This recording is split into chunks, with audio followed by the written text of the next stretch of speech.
Dear fellow recruiters, Suman Pachikula here.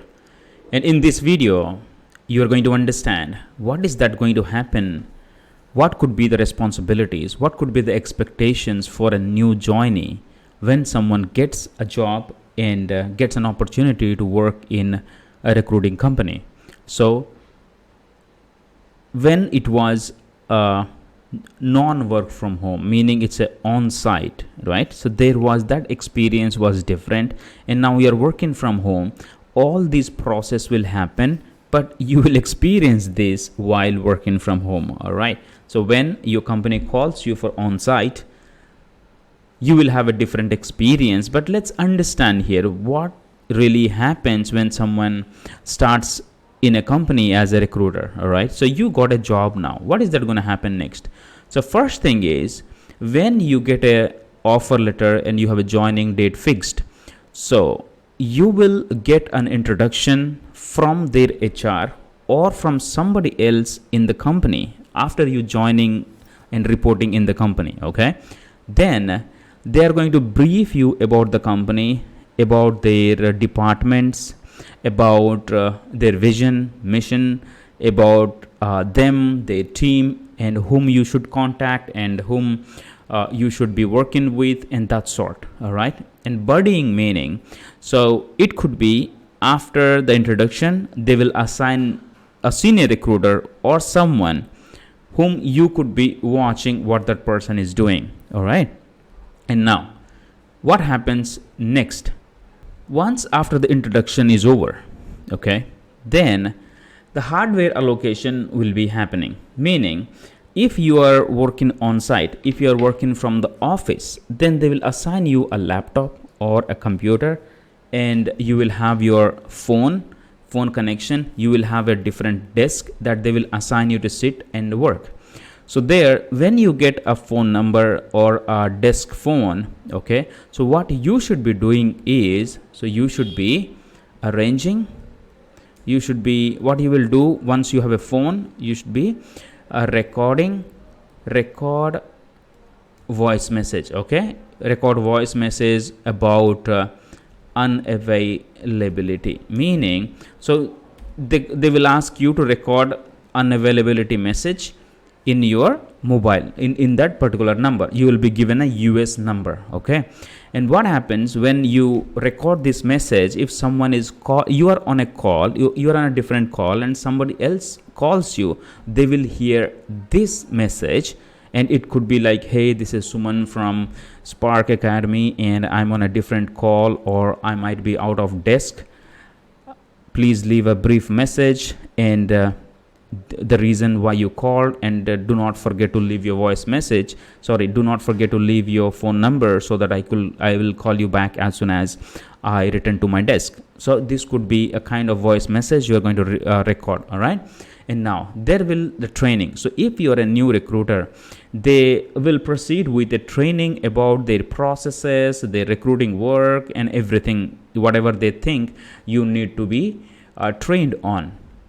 Then what happen after you get trained? So it could happen in a day or two, then your training will start. It will go for a few days, and considering what exactly you are been getting trained, then they will allocate software. What software they'll allocate? So they'll create a Gmail, your official credentials with your first name, last name, whatever it is, with the company name.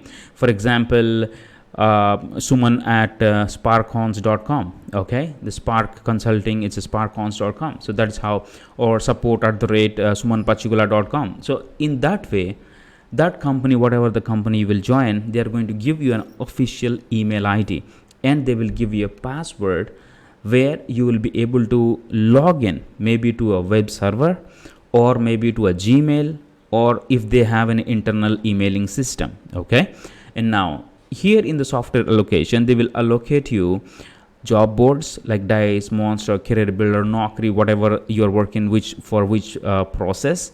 Then they will allow you to log in to the ATS if they have a applicant tracking system, and if you have any training stuff is there, they'll give you all the access. Okay, so this is the software allocation I'm talking about, and that will be created on your name, like you are one of the user. All right, then what happens?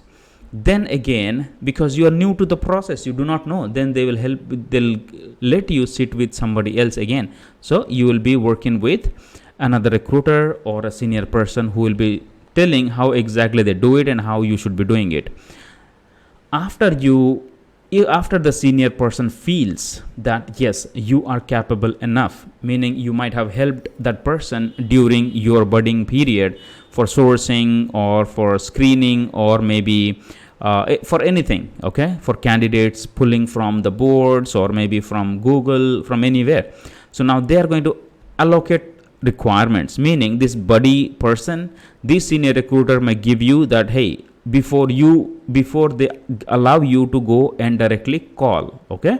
So it could be in the process, or sometimes they directly give you a requirement and they will ask you to work on the requirements. So now as a full-time recruiter, now what happens here, when you are buddying with a senior recruiter, this person will give few requirements to you to see how exactly your knowledge is and how you are able to source and how you are able to do things.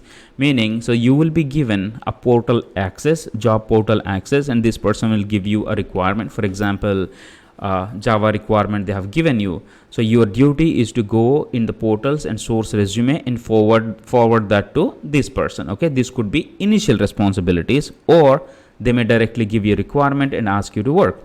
Then what will happen?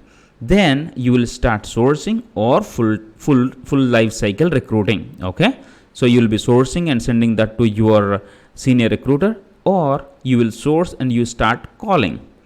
Then they are going to monitor you how you are working. So by this time it is like a week might be over. Okay, it's like 5 days you had already spent in this company, and now they'll monitor you how you are doing things, how you are communicating, how you are sourcing things are. All right, so and how proactive you are, how everything they'll monitor. Then what happened? Then after they monitor, if they feel that you are capable enough doing things, then they'll put you in a real-time environment and you will be directly interacting with the managers. You will be getting requirements, then you are sourcing, then you are directly submitting to the manager or whatever. So within this period, you will be working with the senior people here. So now what you should be asking before you join, okay, or after you join, you should connect with HR.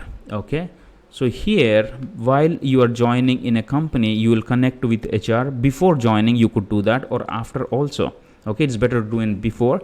So you will ask for your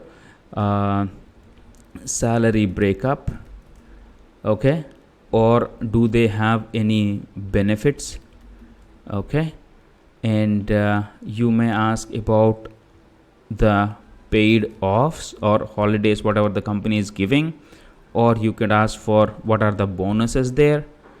Okay, so you could ask these questions to HR, and yes, you can ask, okay, when is the salary date. Okay, so you could ask all these details, and if you are a senior recruiter, then you definitely need to ask that, okay, what are the